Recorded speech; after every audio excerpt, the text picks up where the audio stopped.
Pessoal, aqueles que me conhecem, aqueles que já estiveram na Defensoria, no Conhecer Direito, eu só tenho gratidão por vocês e é muito bom para mim saber que vocês estão aqui, porque é sinal que nós vamos nos encontrar não só essa vez, mas eu acho que mais vezes. Se vocês estão aqui é porque nós estamos ligados aí no propósito de vida, no propósito profissional, e para mim é uma honra, né, reencontrá-los. Vamos lá, Luana, eu vou passar então aqui algumas percepções.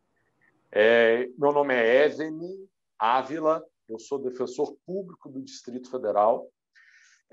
A Defensoria Pública é uma instituição nova, ela foi criada em 1988 com a última Constituição brasileira da história, e nós somos uma peça fundamental na engrenagem do poder e do sistema de justiça. O Poder Judiciário hoje não vive sem a Defensoria também não vive sem o Judiciário. Isso faz parte de uma engrenagem complexa com outras instituições, como Ministério Público, AGU, Procuradorias, Advocacia e por aí vai. Só para vocês se situarem, né? Então, eu sou defensor público, hoje eu coordeno a escola da Defensoria Pública, a Defensoria tem uma escola, essa escola tem por missão fazer educação, a educação tão necessária para a vida, né? Primeiro eu vou situar vocês de algumas coisas para a gente poder desenvolver, fazer uma introdução, para a gente poder desenvolver um raciocínio. Vocês sabem o que é justiça. Desde quando eram crianças, né? Quando o pai chega lá e dá um bombom maior para o irmão e o outro irmão fica com um bombom menor, já tem o primeiro grito: pai, isso é injusto. A criança sabe o que é justiça. Nós sabemos o que é justiça. Todos nós interpretamos e julgamos, consciente ou inconscientemente. Tem isso muito claramente. Você vê uma situação, vê um fato, vê uma imagem, vê uma situação qualquer, automaticamente você valora aquilo. Nossa, que legal, nossa, que bacana, nossa, que absurdo. Nossa, essa pessoa tinha que morrer, ela merecia a pena de morte. Ali você está valorando, ali você está julgando, ali você está fazendo a sua avaliação. E aí começa, né, seu desenvolvimento. Eu, particularmente, venho também da escola pública e eu vou falar uma coisa aqui para vocês. Eu estudei numa escola lá em Patrocínio, Minas Gerais. Essa escola chama, né? Escola Municipal João Beraldo. E eu gosto muito de voltar na memória.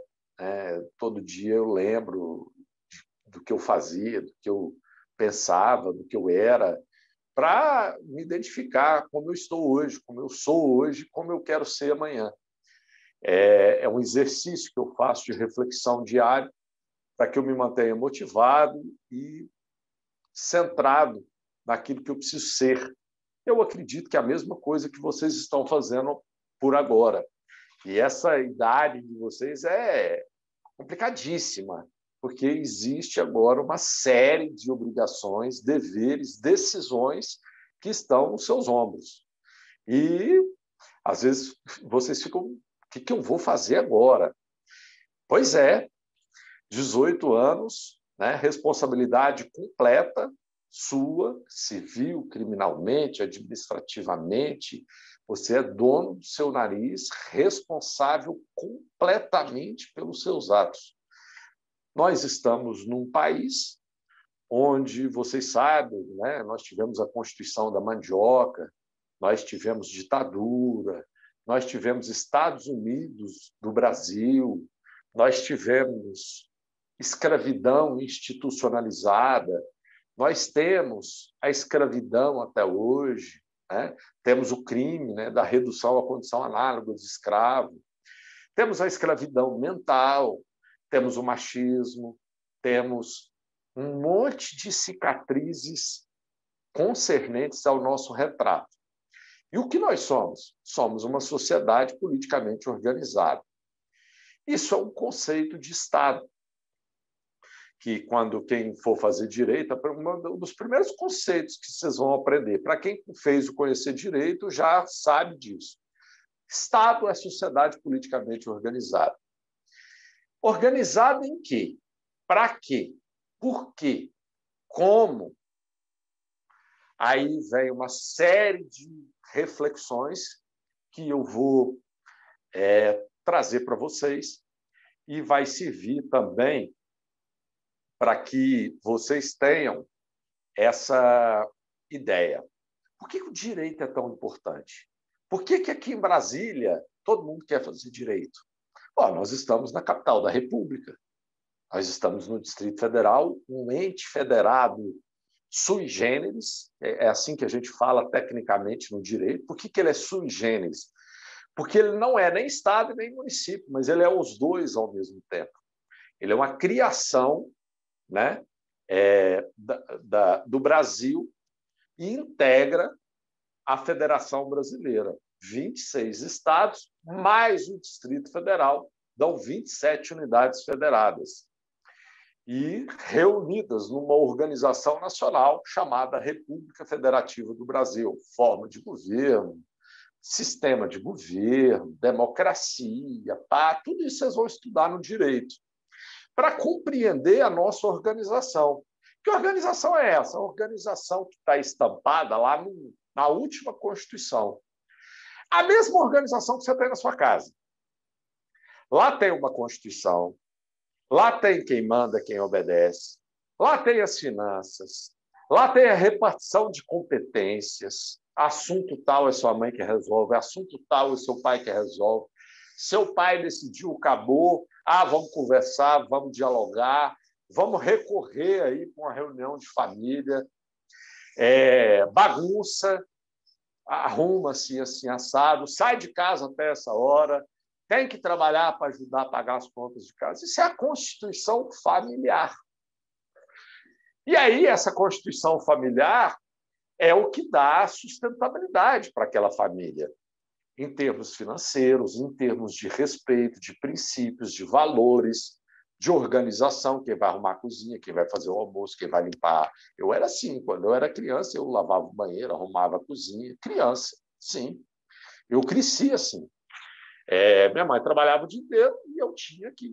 A forma que eu tinha de ajudar era quando todo mundo chegasse, estava tudo pronto e eu já, com 7, 8 anos de idade, já executava tarefas domésticas. Vocês não vão se lembrar disso.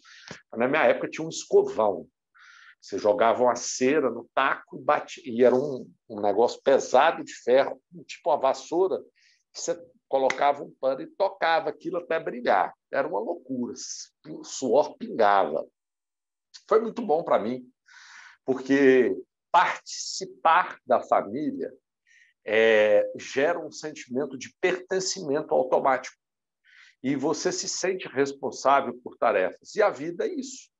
Uma hora você está ajudando a arrumar a casa, outra hora você está saindo de casa para construir a sua, para comprar a sua, para buscar um contrato de aluguel, buscar um emprego, buscar uma conta no banco, a compra de um celular. Tudo isso é regrado pelo direito. Qualquer coisa que você pensar está na norma. E por que o direito é tão importante? Porque ele se faz necessário para compreender toda a organização estatal, seja ela qual for. E aí, por que aqui em Brasília é tão comum as pessoas fazerem direito? Porque é a terra dos concursos públicos. Nós temos aqui a reunião de todos os órgãos representativos, de todos os poderes clássicos, todas as autarquias, todas as fundações. Enfim, aqui está o centro de organização político-administrativa de todo o Brasil. E todas as suas representações têm unidades representativas aqui, pelo menos a maioria delas.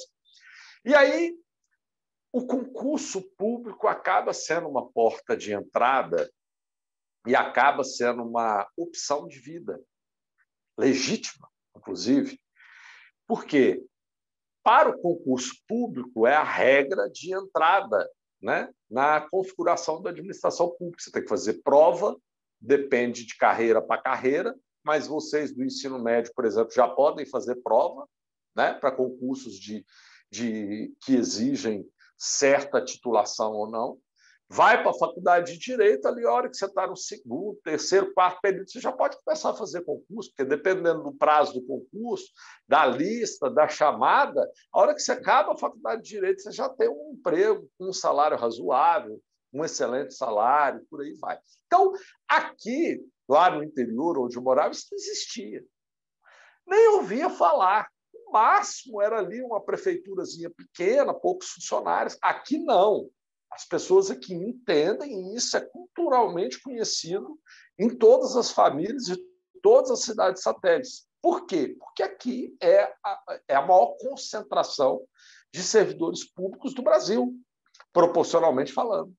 Então, acaba sendo uma situação que vocês vivenciam muito claramente ao passo de casa. Você está em Brasília, e aqui você tem acesso a organizações que têm muita expertise. No caso, nós estamos aqui dentro de uma das.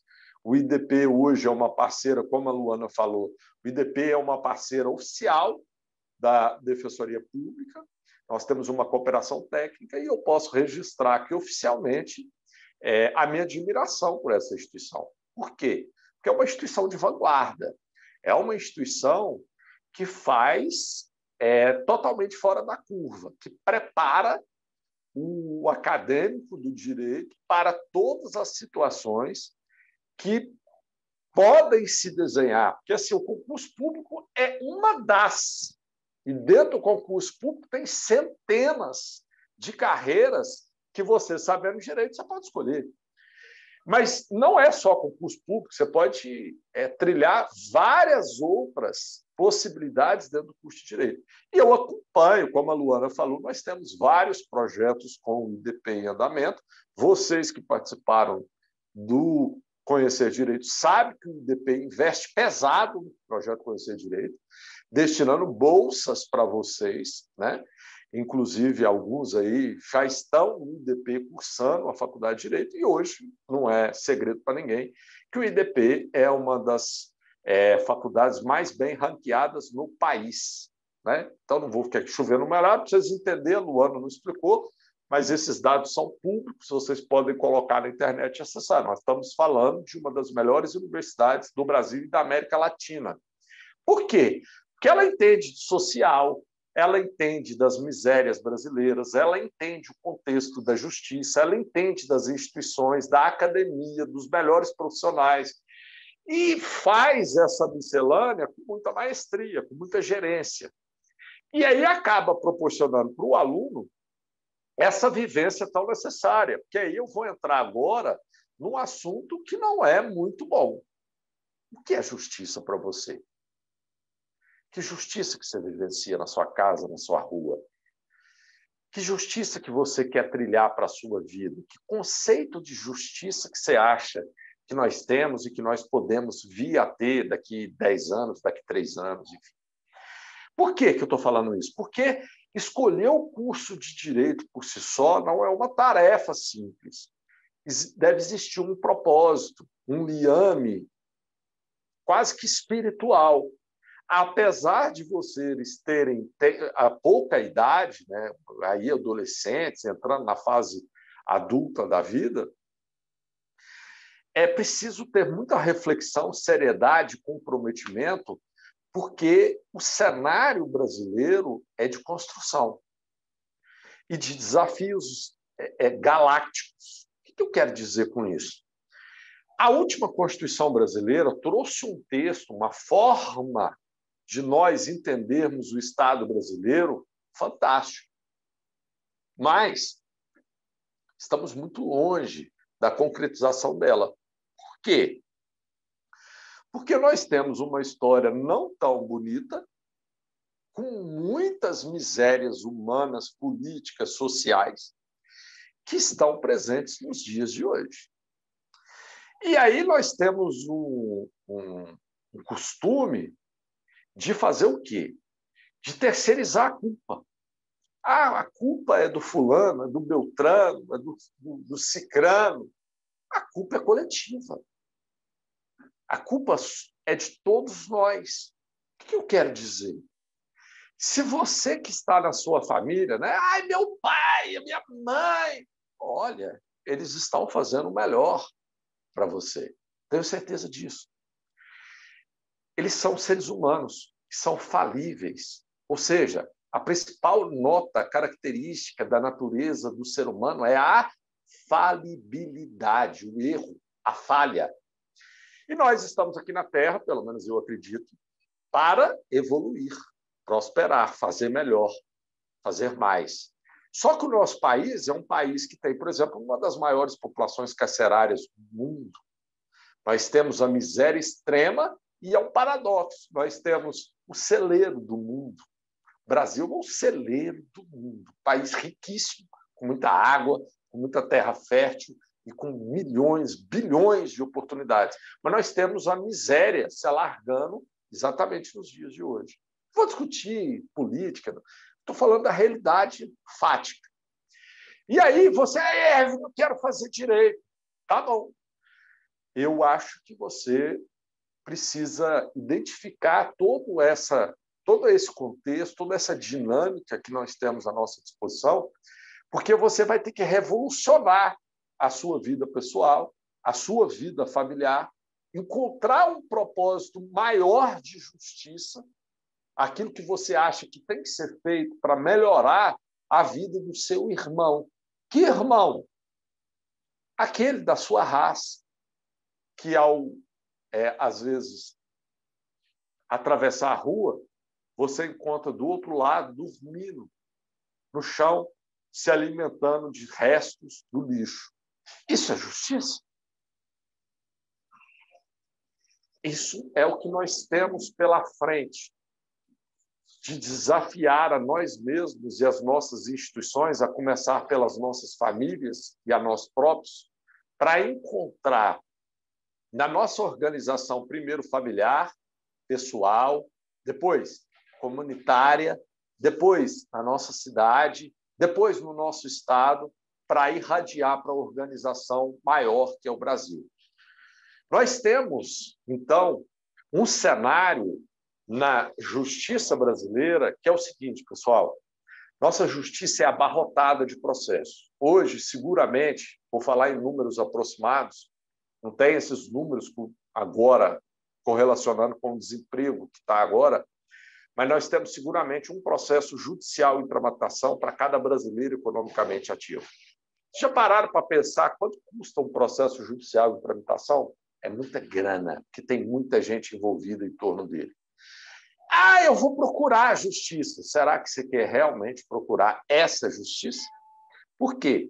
Porque lá o seu problema vai ser discutido por um monte de gente. Você vai ser ouvido uma vez, duas no máximo, muito pouco, e alguém vai dizer o direito no caso concreto, que talvez não pode resolver nada, resolver em parte, ou resolver diametralmente oposto àquilo que você pensava.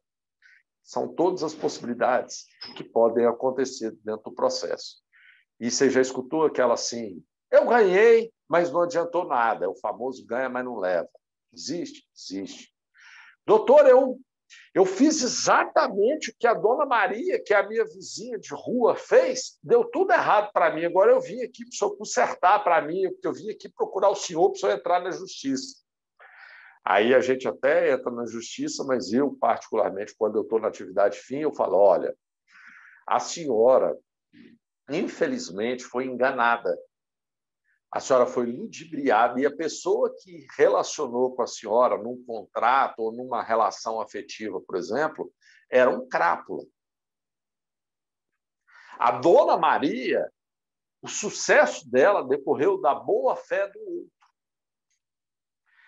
Vamos entrar na justiça, mas eu vou mostrar aqui para a senhora esse caso da senhora em decisões similares anteriores, aconteceu isso. Eu não vou mentir para a senhora. Isso talvez não se resolva, ou talvez só piore, porque a senhora vai gastar tempo, a senhora vai ter desgaste emocional e talvez não resolva esse bem jurídico que a senhora quer ver restaurado na sua base familiar, pessoal, enfim. O que eu quero dizer para vocês, pessoal? Que nós somos um país de terceiro mundo, subdesenvolvido, com objetivos meteóricos para desenvolvimento, para que a gente chegue num patamar de mais igualdade e de mais justiça social. O que eu quero dizer para vocês é o seguinte: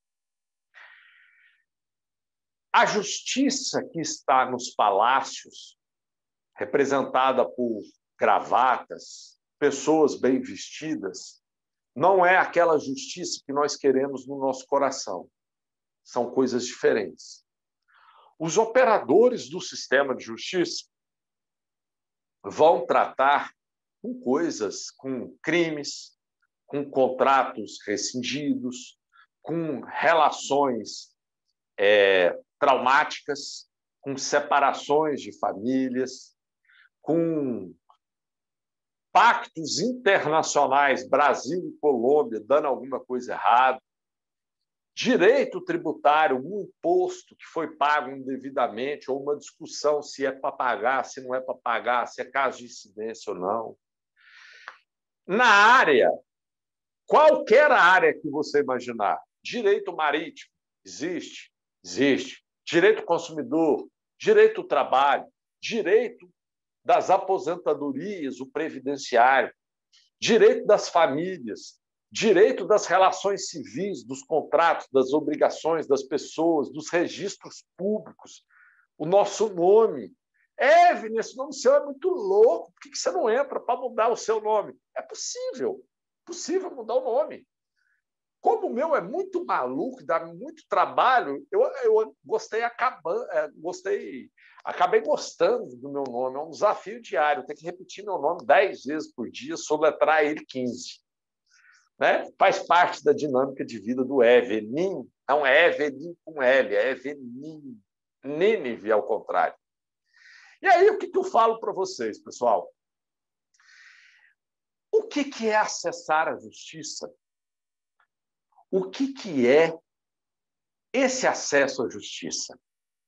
De que forma vocês acessam a justiça? E que justiça? Nós, então,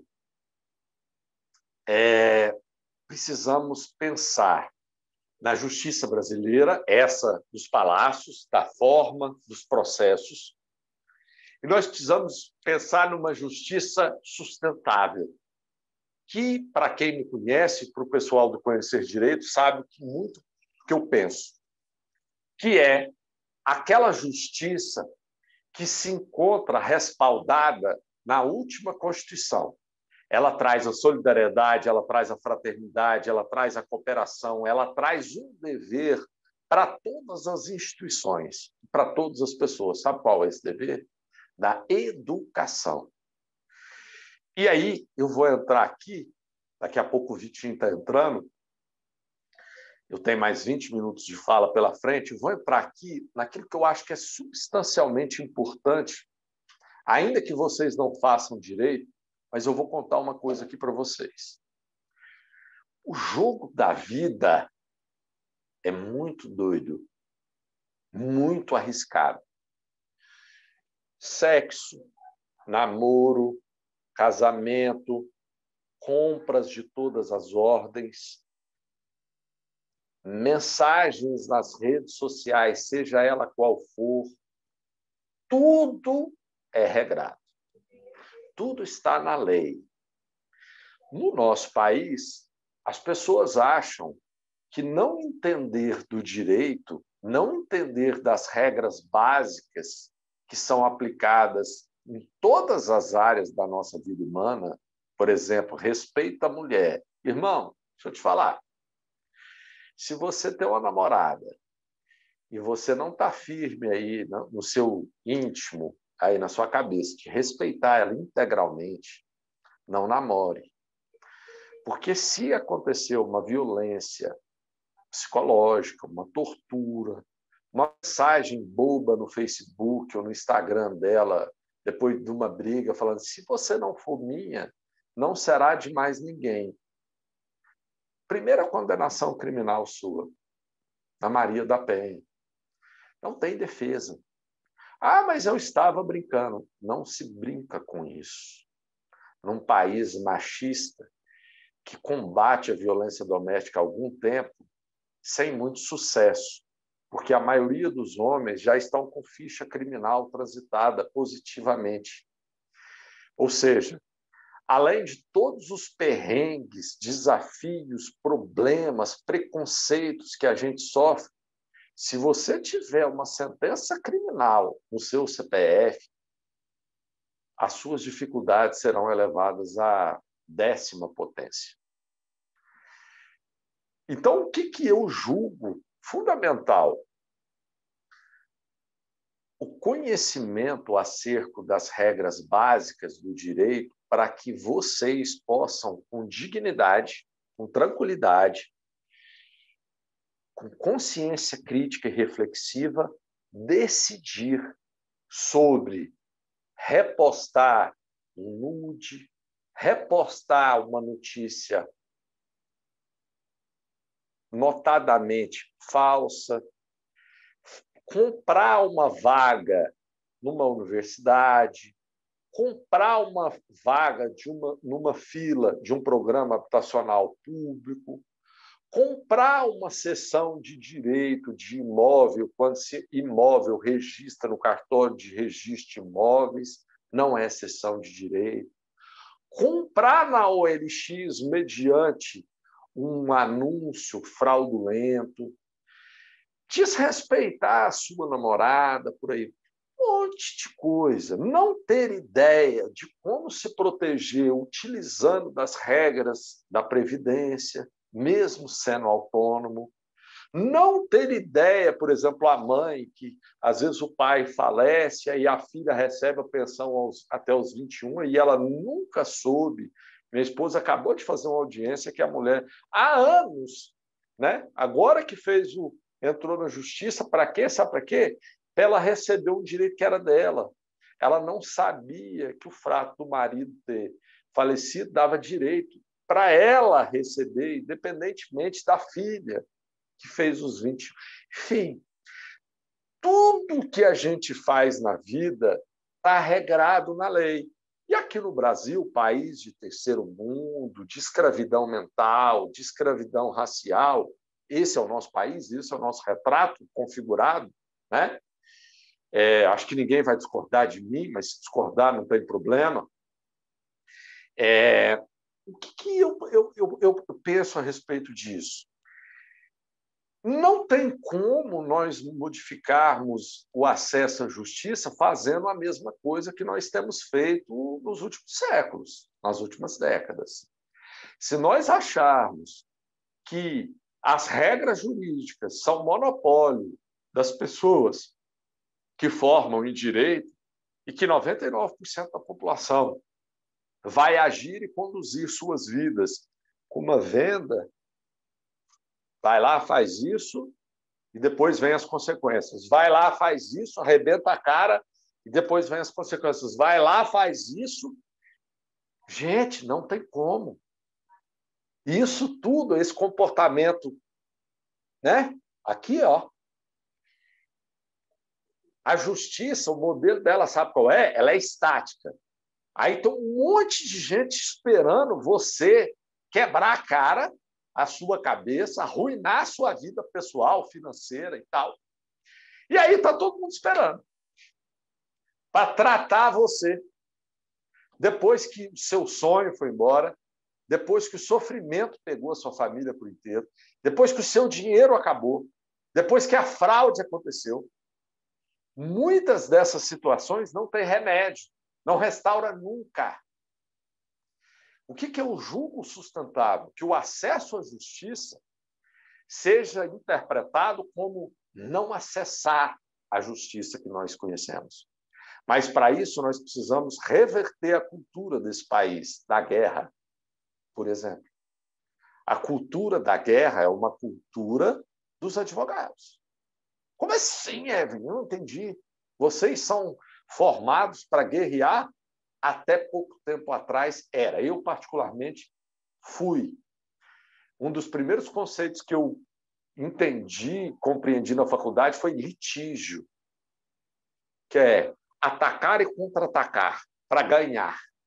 Gente, vamos dialogar, vamos prevenir, vamos ter a nossa vida sob controle sustentável nas nossas próprias mãos, mas para isso você precisa de conhecimento. E quem vai te dar esse conhecimento? O Estado. Por isso que quem conhece o Conhecer Direito, por isso que quem conhece a Defensoria Pública e se identifica com a nossa proposta, sabe do que eu estou falando. Porque nós entendemos que a educação de direitos é um dever de todo o sistema de justiça, de todas as universidades. Por isso que o IDP está junto da gente, fortalece os nossos projetos com entrada, com bolsas integrais e totalmente gratuitas. Porque o IDP entende, e ele não só entende, ele faz na prática um negócio que chama responsabilidade social. Num país desequilibrado, desigual, com muitas misérias humanas, as instituições que têm responsabilidade social, elas investem decisivamente em ações e políticas afirmativas para tentar equilibrar. Isso são instituições sérias, comprometidas com a mudança e com a transformação do nosso país para melhor. E aí, o que é acesso à justiça? Vamos pensar quando você era criança? Você quer justiça. Justiça é o seu bem-estar. Justiça é ter dignidade. Dignidade de conhecimento, de liberdade de ensinar e ser ensinado. E aí, o cenário do sistema judicial brasileiro hoje é muito claro. Nós temos conhecimento de um diagnóstico gigantesco, maluco, de coisas de todas as ordens, de todos os assuntos, que as pessoas fazem por simples e bruta ignorância, pensando que está fazendo certo. Aí vai para a justiça, judicializa aquele comportamento. E aí, sabe o que acontece? Dá tudo errado. Porque aquilo vira um número, vira um processo, e a partir disso, as pessoas criam uma falsa expectativa de que na justiça vão resolver todas as coisas. Não. Justiça tem coisa boa, Hélio? Tem. Tem muita coisa boa. Ela é necessária. As instituições são necessárias. Mas o que é que você julga, então, Evelyn, mais necessário do que isso? Nós fazermos coisas que nós não fazíamos ou que nós não fazemos hoje, para que nós tenhamos condição de quê? De projetar frutos melhores. Esses frutos são um diagnóstico mais sustentável. Vamos parar de gastar dinheiro com a justiça para sobrar para gastar dinheiro com transporte, com boas escolas, com novos equipamentos de lazer, com transporte público de excelência. E por aí vai, subsidiando bolsas, mais qualificação, mais emprego, por aí. Então, a cultura da guerra que os operadores do sistema de justiça, até pouco tempo atrás, eram treinados e formados durante 5 anos, ela perdeu espaço, porque isso é um entendimento hoje unânime, que o litígio só traz desgaste e desequilíbrio de todas as ordens. E aí a Defensoria nasce com essa missão em 88, para quê? Para atender todas as pessoas que não têm condição de contratar um advogado. O que a Defensoria faz? A Defensoria atende na área da saúde, do consumidor, do trabalho, da previdência, da família, da mulher, das vítimas, dos crimes. do tributário, quando as pessoas, por exemplo, não dão conta de pagar um tributo, da Fazenda Pública. A Defensoria entra contra a CAESB, contra a SEB, quando, por exemplo, a luz ou a água é cortada indevidamente. A Defensoria faz um monte de coisa em todas as áreas, e aí tem uma divisão. Cada estado tem a sua própria defensoria. Então, aqui no Distrito Federal tem a Defensoria Pública do Distrito Federal. E, por exemplo, direito do trabalho, relações trabalhistas, direito previdenciário, por exemplo, é da Defensoria Pública da União, que também tem aqui na capital da República. Há uma divisão. Mas a Defensoria Pública do Distrito Federal, ela pega 95% dos assuntos que você está pensando aí na sua cabeça agora. E como é que faz para acessar a Defensoria Pública? Basta que a pessoa... Eu vou resumir aqui, é um critério econômico. Você não ganhando mais de 5 salários mínimos, você tem direito de ser assistido pela Defensoria Pública. E hoje, né, nós estamos vivendo aí essa restrição sanitária, nós estamos em home office. E pelo nosso site, defensoria.df.gov.br, você tem todas as informações a nosso respeito, como acessar por WhatsApp, como acessar por e-mail. Você tem um manual dos nossos serviços, todas as respostas de perguntas lá no nosso site. E a escola da Defensoria surge como um órgão de execução da Defensoria Pública para fazer projetos dessa índole. Fazer intercâmbio com instituições, por exemplo, essa que nós fizemos com o IBP, cooperação com outra instituição que tenha por objetivo diminuir a desigualdade, consagrar um dos objetivos lá do artigo 3º da Constituição, reduzir a miséria, e por aí vai. Então, nós temos vários projetos que não tem nada a ver com aquilo que você pensa de justiça lá, do povo lá entrando com aquela toga, com aquele, né, com aquela gravata, todo mundo. Não, nós temos projetos de interface direta com a comunidade. Nós estamos abertos para isso, para interagir com a sua comunidade, para fazer valer anseios comunitários de organizações não organizadas. Como assim, Evelyn? Organizações não organizadas. É aquela comunidade ali que fez uma associação, fez uma ata só, não registrou, de vez em quando faz reunião, mas é aquele movimento comunitário que faz o corre, que ajuda as pessoas, que leva uma pessoa no hospital, que busca cesta básica para ajudar pessoas ali, pessoas aqui. Nós podemos interagir com todas essas pessoas. Na verdade, nós devemos, porque a Defensoria foi criada em 1988 para fazer essa costura da teia social mais igual, mais uniforme. Então, a Defensoria Pública é, para vocês entenderem assim, muito tranquilamente, a Casa do Povo, que vem para dar voz ao povo e vem para dar vez ao povo. E nós entendemos que a educação em direitos, que a socialização da informação jurídica, como vários de vocês participaram do projeto Conhecer Direito, ela é fundamental. Para quê? Para você viver com autonomia, com consciência crítica, para você poder chegou num hospital, chegou numa escola, chegou na própria Defensoria Pública, pediu atendimento. Aí falou para você assim, não, vou te atender não, tem isso aqui não. Aí você já sabe que quando o Estado, instituições públicas, Estado é igual a Estado, instituições públicas, Defensoria, Secretaria de Saúde, escolas públicas, farmácias públicas, Estado.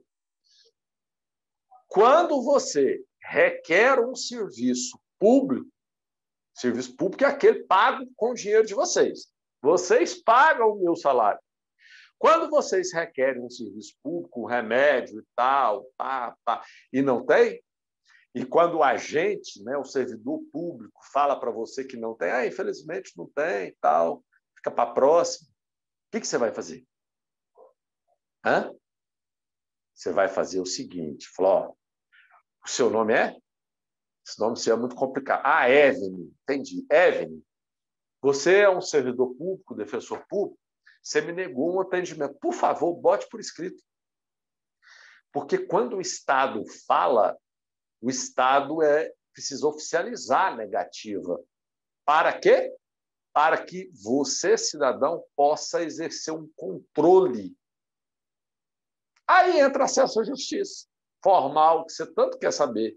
Por exemplo, vai numa fila de hospital, nesse momento aí, de UTI, que é um remédio e tal, sua mãe está morrendo, seu pai está morrendo à míngua, foi no hospital, foi numa UPA da vida e tal, recebeu a negativa, tudo no papel agora. Aí a pessoa vai... Como assim?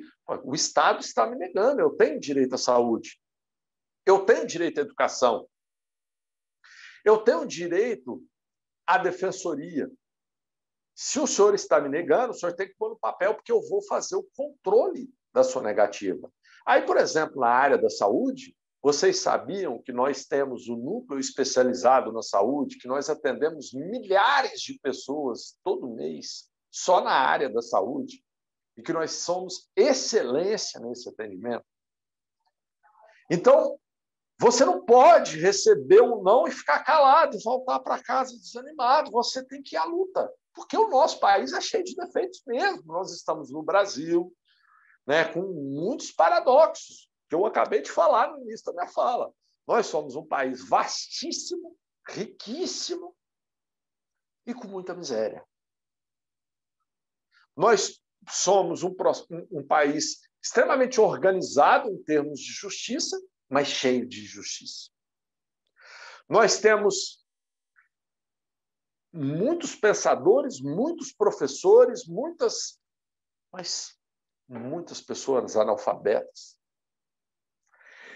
E acostumou-se a entregar algumas informações que culturalmente foram aceitas durante décadas e séculos e que as pessoas até hoje não questionam. Quando é direito seu questionar. E quando você faz 18 anos, não tem perdão, nem vela, nem piedade. Se você cometeu um crime, será processado, julgado e talvez condenado. Se você fizer alguma coisa errada, vai responder por perdas e danos num contrato, numa prestação de serviço. E aí eu te pergunto, irmão, independentemente da área que você for trabalhar, você vai abrir um salão de beleza, vai abrir uma loja de bolos especializados em sem lactose, sem glúten, não sei o quê, papapá. Eu quero para a área de TI. Não interessa o que você for fazer. O direito vai regrar tudo. E aí eu te pergunto, você gostaria de ter uma noção dessas áreas? É claro que sim. Mas vocês não cobram das instituições. Vocês não perguntam por que instituição Y, instituição Z não tem um programa de acesso ao conhecimento jurídico básico destinado à população, seja ela mulheres, jovens, homens. Sabe por que vocês têm que perguntar isso?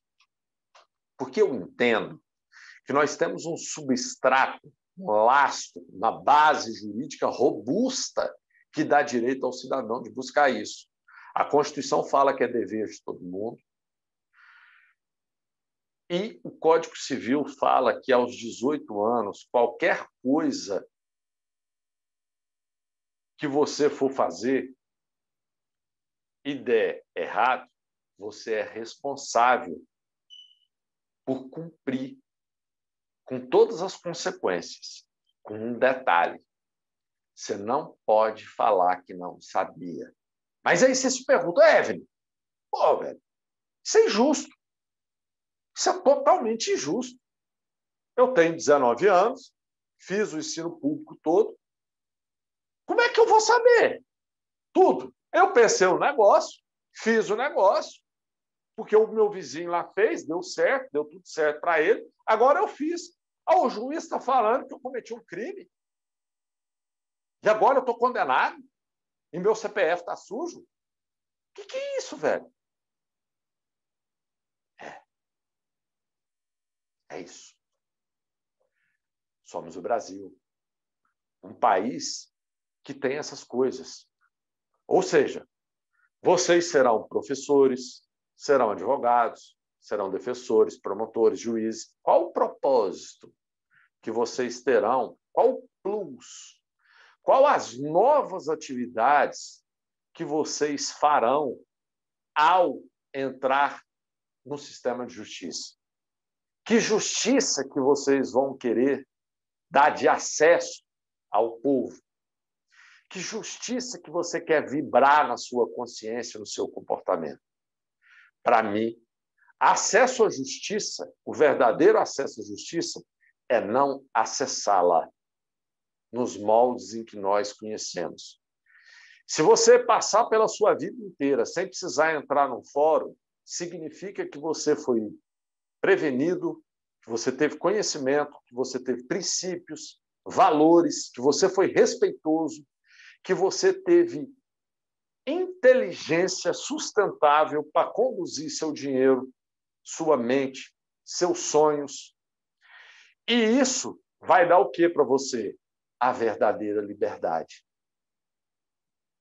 Porque enquanto você precisar do outro, enquanto você precisar de alguém para te falar faz isso ou faz aquilo, concorda que você é um escravo do conhecimento, que você não tem autonomia, que você não tem independência? Não podemos mais permitir que essa cultura fique desse jeito. Nós precisamos reavaliar o que nós estamos fazendo e fazer o quê? Fazer diferente, para que a gente possa ter perspectiva de, num futuro próximo, 5, 10 anos, coletar resultados diferentes. E hoje, eu posso falar para vocês, muita alegria da minha parte ver vocês aqui nessa oficina do IDP, vocês que participaram do Conhecer Direito. Tenho certeza, né? Boa parte de vocês vão fazer direito. E tomara que eu encontre vocês daqui uns anos e você fala, agora nós precisamos bombar o projeto tal, porque eu estou aqui, porque nós vamos fazer fina e tal, pá. Então, nós precisamos entender que o acesso à justiça perpassa pela construção de um retrato difícil de ver, difícil de aceitar. Mas o desafio está posto e cabe a nós trabalharmos com o melhor que a gente tem, primeiro, em nós mesmos. A força que está no coração, na mente de cada um de vocês, primeiro, respeitar pai e mãe. Eu não gosto do meu pai é muito bruto, é o único que você tem, meu bem. A minha mãe é tão ignorante, é ela que te pôs no mundo. E cabe a você mediar esse amor que você sente, não sabe. Exteriorizar e abraçar ela enquanto tem vida. Porque aí você encontra, na sua característica de ser humano, a nossa característica mais fantástica de todas, que vai impedir que a máquina, que é a inteligência virtual, tome a nossa posição, nosso coração, a nossa boa vontade, a nossa perspectiva de construir, de achar saídas, de buscar, de transformar, de trazer outro contexto de transformação. Mas primeiro precisa se transformar, para depois você buscar uma energia que é capaz de consumir o outro e de fazer a liga. E de aí nós podemos projetar, sim, a cooperação familiar, comunitária, municipal, estadual e nacional. É a paixão, é o sentimento, é a boa vontade, é a capacidade de interagir com o outro da forma mais humana possível. Isso é justiça. Isso é a boa justiça, a busca pela boa justiça, da compreensão, do diálogo, do entendimento e da formação para a vida, com uma educação compreensiva dos quadros que nos desafiam a todo momento. Porque a esse momento nós precisamos entender que, ao participar dessa oficina, vocês que estão aí, vocês concordam comigo que os pais de vocês, pode até não falar, mas estão orgulhosos. Vocês poderiam estar no Facebook ou no Instagram, xeretando a vida do outro, fofocando, mas vocês estão escutando um defensor público que tem alguns anos de carreira, na verdade eu estou ficando velho, alguns bons anos de carreira, que tem pouco de experiência, mas que, ao ver a justiça propriamente dita e navegando por ela, eu vi que precisava fazer mais, precisava fazer pelo outro aquilo que não fizeram por mim.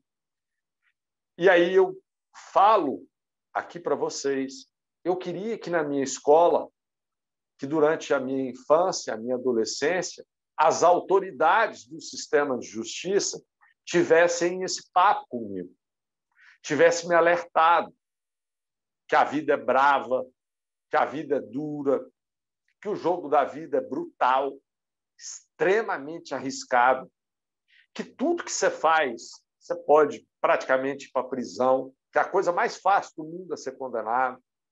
Eu queria ter escutado isso. Sabe para quê? Para me ficar mais esperto, mais inteligente, adquirir autonomia mais rápido, ser mais independente. Eu demorei a enxergar tudo isso, porque a minha família tinha suas dificuldades. Minha mãe e meu pai são analfabetos funcionais. E eu trouxe para a perspectiva da construção e da revolução a educação como forma e caminho e meio para me conseguir isso. E deu tudo certo. Porque quando você quer, porque quando você se entrega, quando você renuncia aos prazeres imediatos que não te dão nada, só ilusão passageira, quando você aplica, quando você luta, você consegue. Essa é a justiça. A justiça do trabalho, da retribuição, do plantio.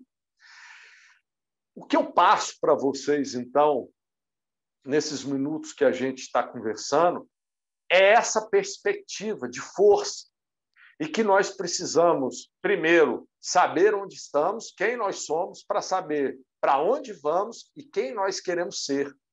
E a justiça está no seu estômago, está no seu coração, está no seu olho, está na sua valoração.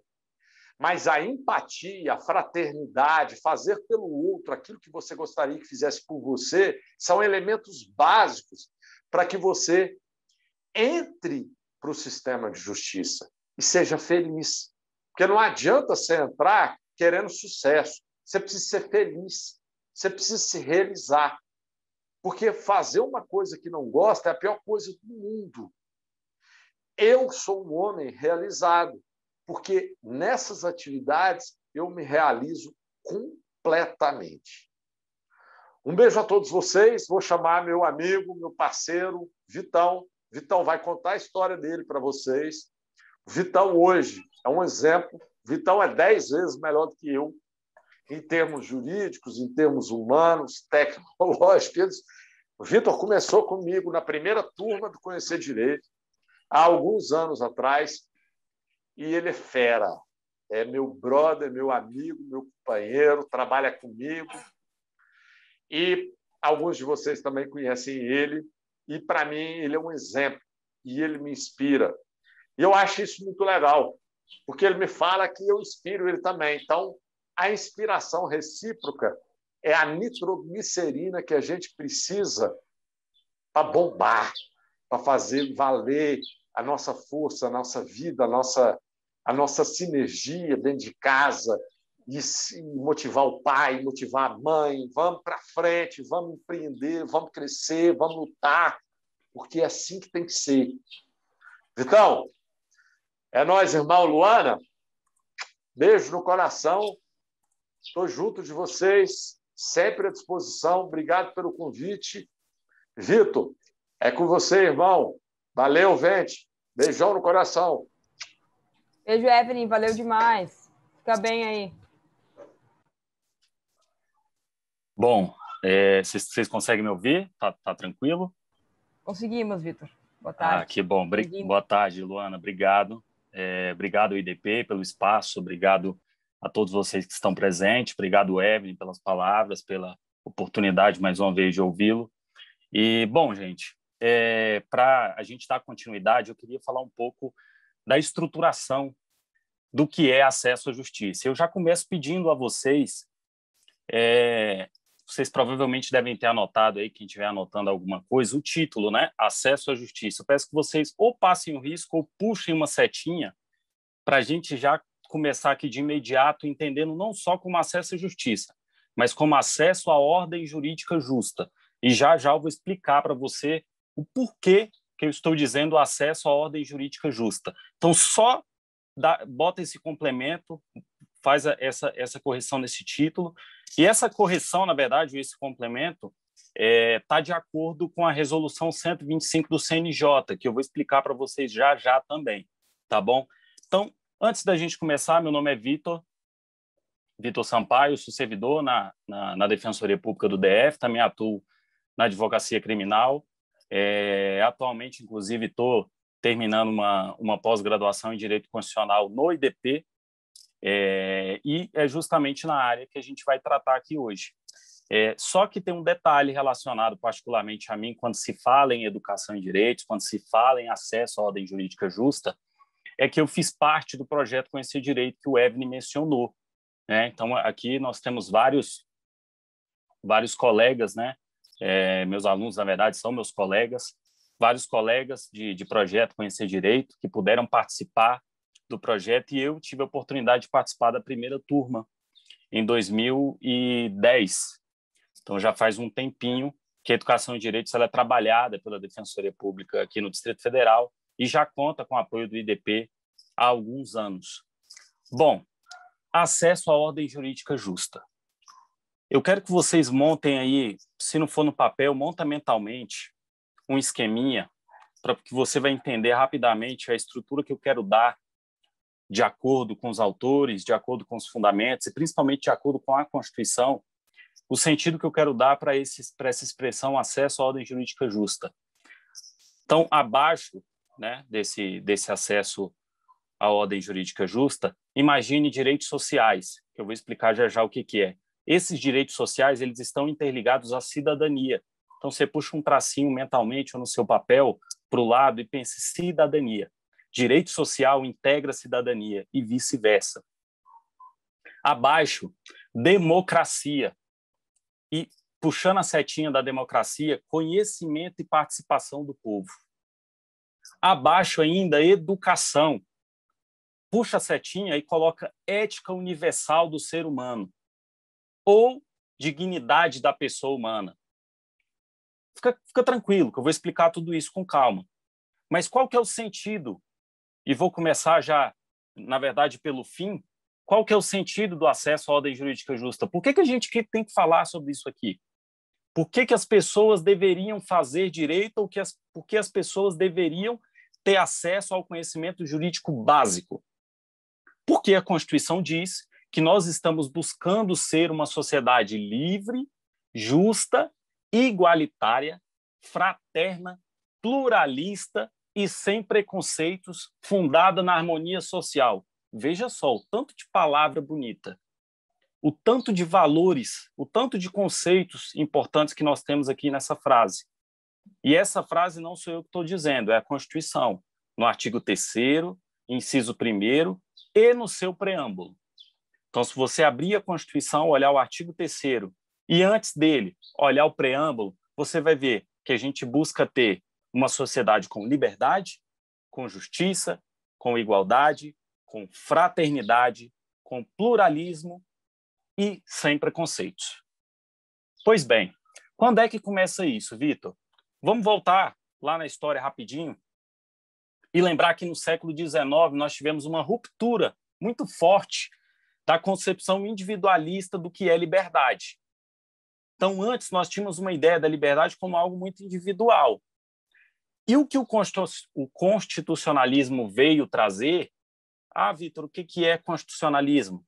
É um movimento das pessoas, um movimento da política, um movimento do direito para limitar o poder autoritário de alguém e para garantir direitos fundamentais.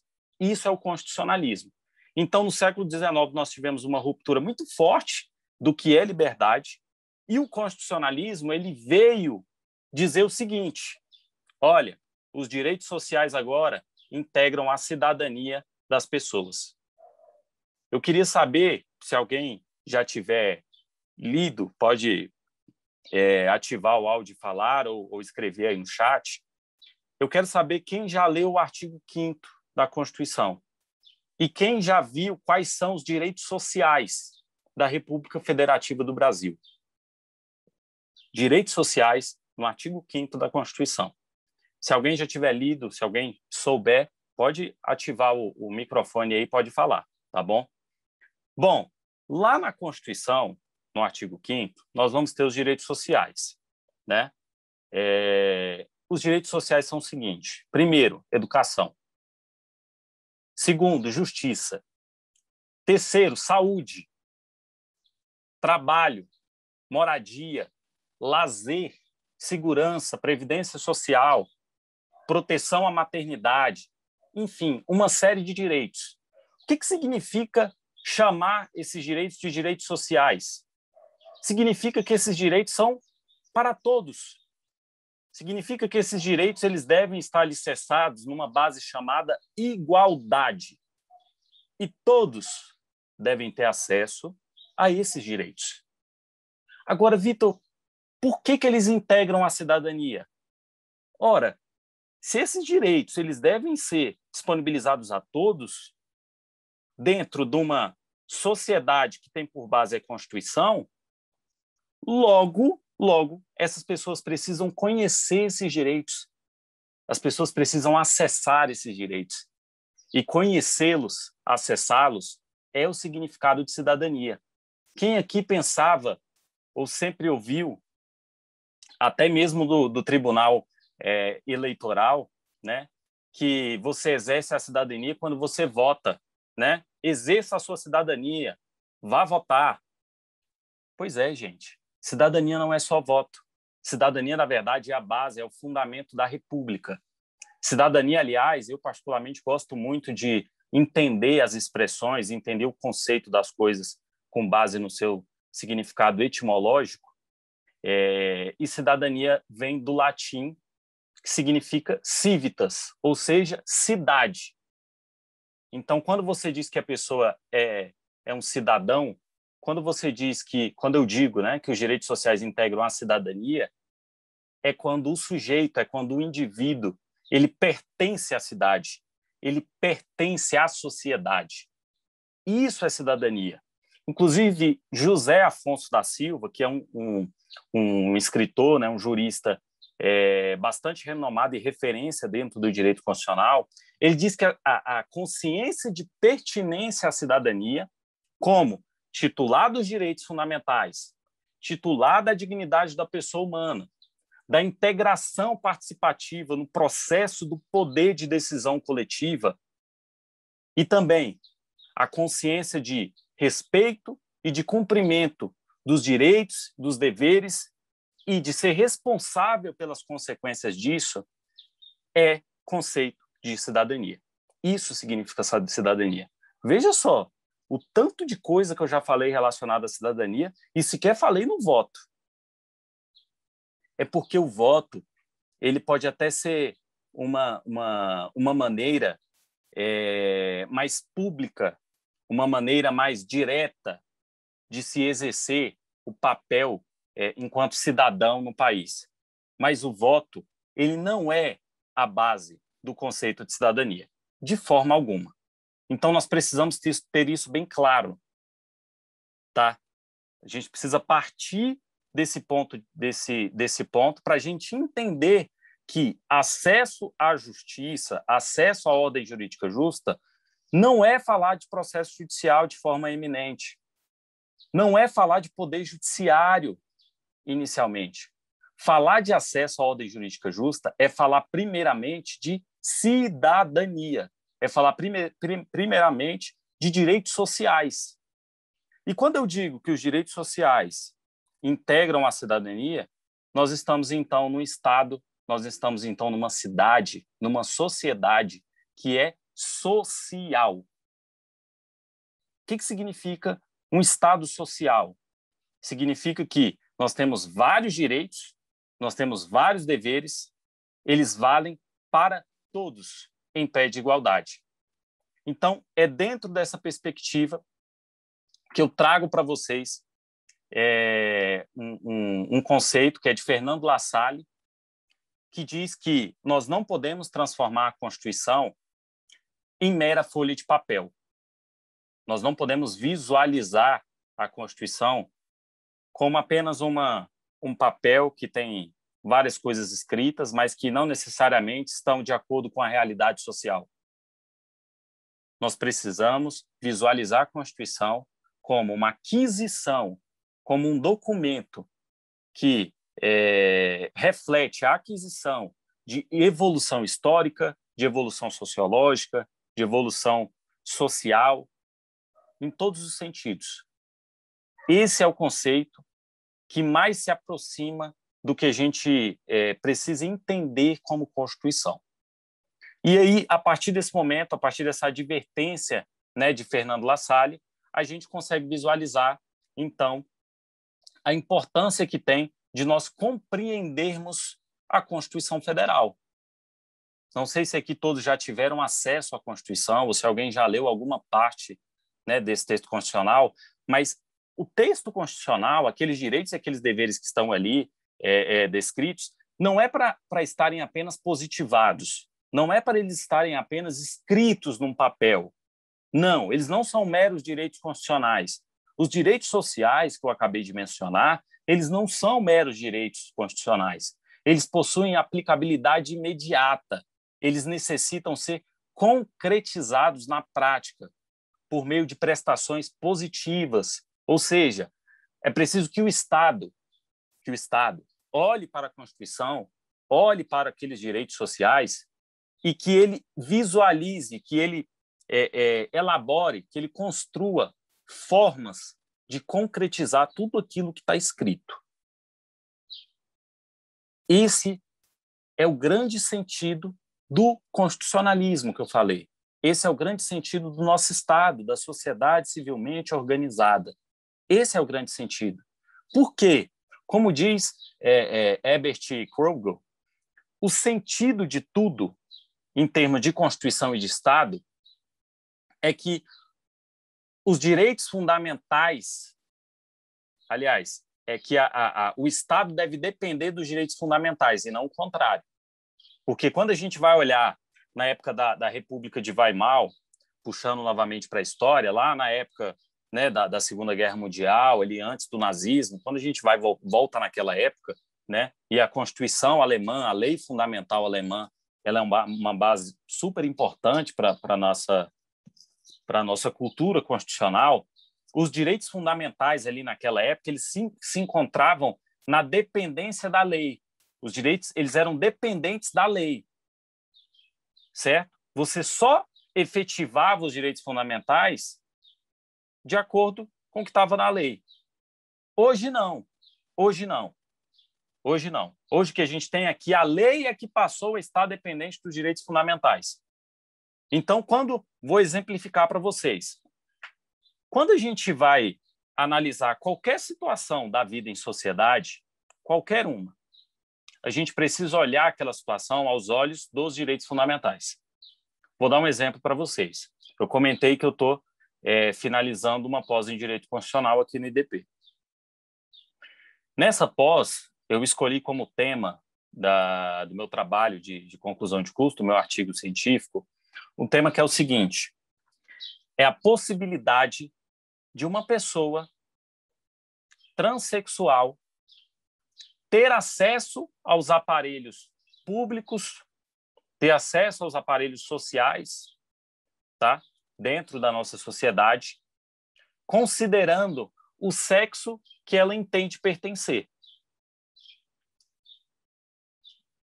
Esse tema, esse assunto, ele está hoje dentro do Supremo Tribunal Federal para ser julgado.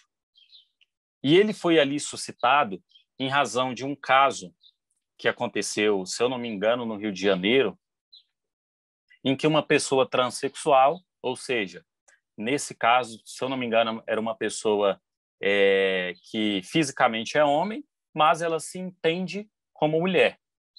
E essa pessoa, essa mulher, né, essa transexual, ela tentou ingressar num banheiro feminino. Quando ela entrou, na verdade, ela conseguiu entrar. Quando ela entrou no banheiro feminino, ela automaticamente foi contida por seguranças. Na verdade, era num shopping isso. E após ela ser contida por esses seguranças, ela foi ameaçada, ela foi colocada para fora do shopping, porque ela queria utilizar o banheiro feminino. Porque, embora ela fosse fisicamente, tivesse, né, os aspectos físicos e genéticos masculinos, ela se entende como mulher. E, a partir disso, ela entrou com uma ação judicial, que foi parar no Supremo Tribunal Federal, pedindo que as pessoas trans tenham o direito de acessar esses aparelhos públicos, né, de acordo com o sexo que ela entende pertencer. Então, por que eu estou dizendo isso para vocês? Eu estou dizendo porque nós precisamos compreender o acesso à ordem jurídica justa e nós precisamos compreender cidadania não só como processo judicial, embora essa pessoa tenha buscado o Supremo Tribunal Federal para discutir sobre o seu assunto, o seu tema, mas que, independentemente do que nós entendamos como justiça, como poder judiciário, como forma de buscar a justiça, que todos nós possamos buscar o conhecimento a respeito desses direitos fundamentais. Essa é a grande chave. Eu não tenho nada a ver com isso, Vitor. Eu não sou trans, eu não sou ministro supremo, eu não sou juiz de direito.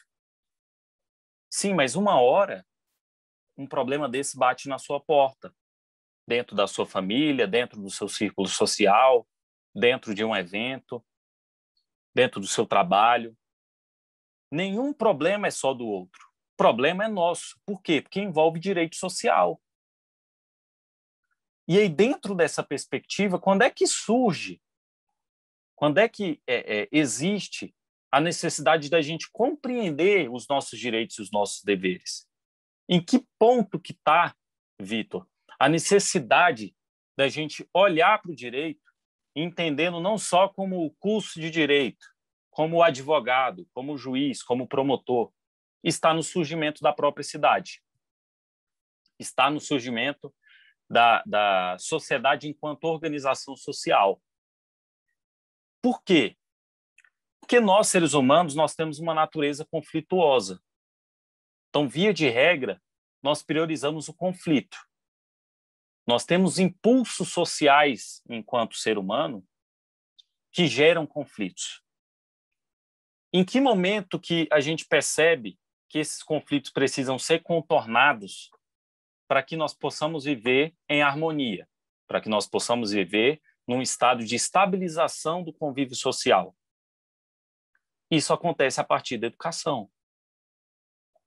Então, é só quando as pessoas olham para essa natureza conflituosa, as pessoas olham para esse impulso social do homem E aí, quando a gente olha para a antiguidade, é muito fácil a gente perceber que se hoje a gente ainda vive em guerra, há muito tempo atrás nós vivíamos em mais guerra ainda. Então, nós estamos numa constante, ou devíamos estar numa constante evolução. E o que é que contorna isso? O que corrige tudo isso? É a educação, porque a educação enquanto consciência, enquanto racionalidade, que diz que nós precisamos viabilizar um convívio social mais harmônico. E quando a gente fala em harmonia social, a gente fala de Estado democrático de direito. E falar de direito pressupõe regras, normas. Onde estão essas regras, essas normas?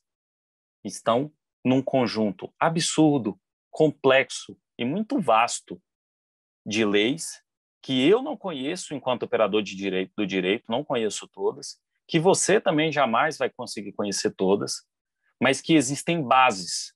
Muitas dessas bases estão, inclusive, na Constituição Federal. Só que tem um problema. Tem um detalhe aí. Eu não conheço todas enquanto operador de direito, eu conheço a base. Você talvez não conheça nem a base. Pelo menos 80%, 90% da população brasileira não conhece nem a base. Só que existe uma previsão dentro da Lei de Introdução às Normas do Direito Brasileiro, no seu artigo 3º, se eu não me engano, que diz que ninguém pode deixar de cumprir a lei alegando que a desconhece. Como assim, Vitor? Sim, você não pode deixar de cumprir a lei alegando que não conhecia a lei. Então, você não pode deixar de declarar o seu imposto de renda quando você se adequa às situações de prestação de informações relacionadas à sua renda. Você não pode deixar de cumprir todos os contornos da Lei Maria da Penha, do Estatuto da Criança e do Adolescente, da Lei de Drogas, da própria Constituição Federal. Você não pode deixar de cumprir nenhuma previsão que está ali dentro, para depois dizer que não conhecia o conteúdo normativo. Tá, Vitor, tudo bem. E isso é a parte do direito do Estado, certo? Essa é a parte do direito. Mas nós temos a parte da democracia. A parte da democracia pressupõe conhecimento. Conhecimento de quê?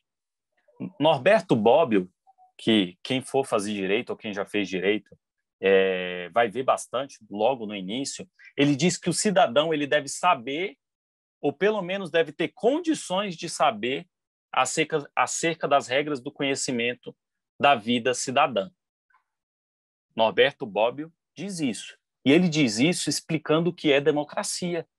É por isso que eu digo que democracia pressupõe conhecimento. Porque o contrário, o poder autocrático, a autocracia, pressupõe o quê? Pressupõe a dificuldade que se impõe ao cidadão, ao indivíduo, de ter conhecimento. Enquanto na democracia o conhecimento ele deve ser universal, na autocracia, não. Vamos travar isso daqui. Então, se nós vivemos em uma democracia que demanda com que as pessoas saibam ou tenham condições de saber sobre os seus direitos e deveres, se nós vivemos em um Estado de direito que é recheado de normas, recheado de regras, e que você não pode alegar o desconhecimento de nenhuma norma, ora, em que momento que uma coisa encontra com a outra? Em que momento que nós possamos tornar esse cidadão realmente um cidadão? Em que momentos que nós podemos tornar esse Estado democrático de direito não só aquilo que está escrito numa folha de papel, como diz La Salle, mas aquilo que está efetivamente nas ruas? É com a educação. Então, a chave para o acesso à ordem jurídica justa, de forma primária, antes de pensar em processo, é a educação. Rousseau, Jean-Jacques Rousseau, ele já dizia que a educação é como se fosse um direito natural, inerente ao próprio ser humano, ao próprio homem. Nós nascemos fracos, precisamos de força. Nós nascemos carentes de tudo, nós precisamos de assistência. Nós nascemos estúpidos, precisamos de juízo, de consciência.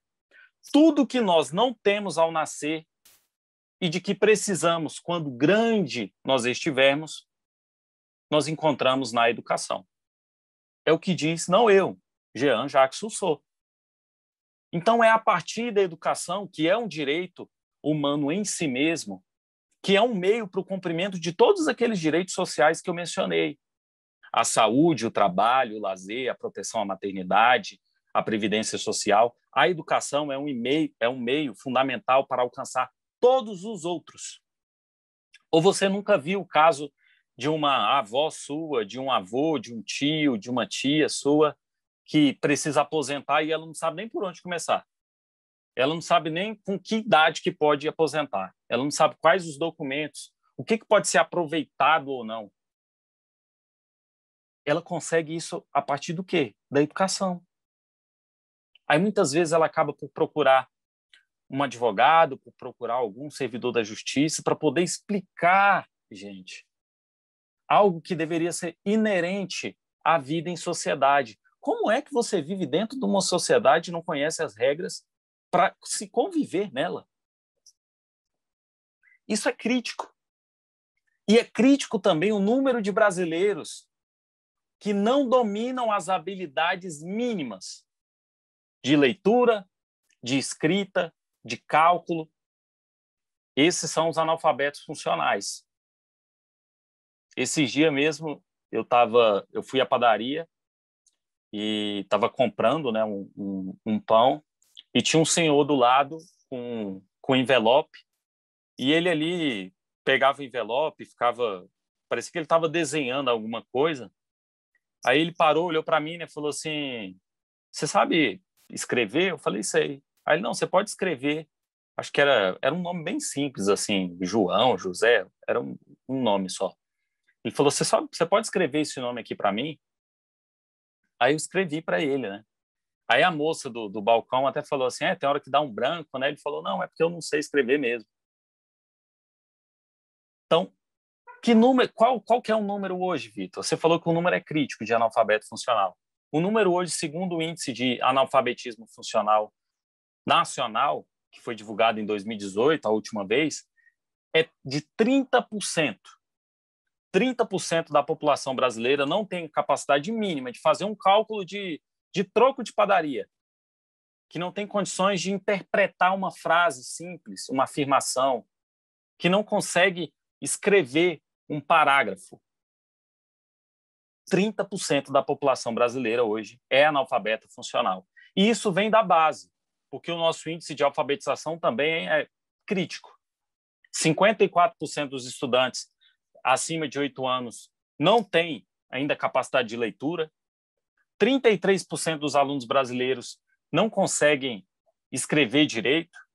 54% tem um índice, infelizmente, indesejável na matemática. Tá, Vitor, por que você está falando em analfabetismo funcional? Por que você está falando em índices de alfabetização no Brasil?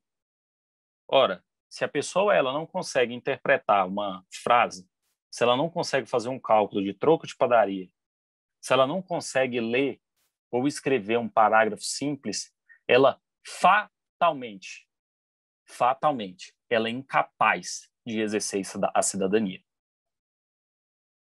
Então, esses 30% dessas pessoas, elas são incapazes de exercer a cidadania.